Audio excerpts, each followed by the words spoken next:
ચાલો બાળ દોસ્તો, આજે આપણે ફૂલોના નામ અને ફૂલોને ઓળખીશું. આ છે ગુલાબ. ગુલાબ.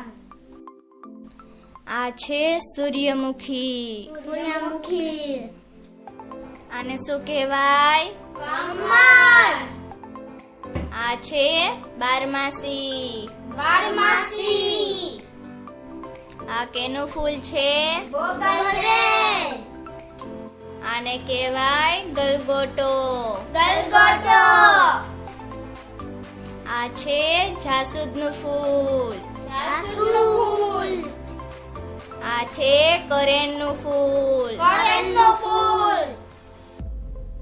આને કહેવાય ચંપો. ચંપો. આ છે ચમેલી. ચમેલી. આને કહેવાય મોગરો. મોગરો. બાલ દોસ્તો, આને શું કહેવાય? કેસુડો. આ છે ગુલબહાર. ગુલબહાર. આ છે ધતુરાનું ફૂલ. ધતુરાનું ફૂલ. આ છે નરગીસ. નરગીસ. આને કહેવાય કુમુદિની. કુમુદિની. આ છે ટ્યુલિપ. ટ્યુલિપ.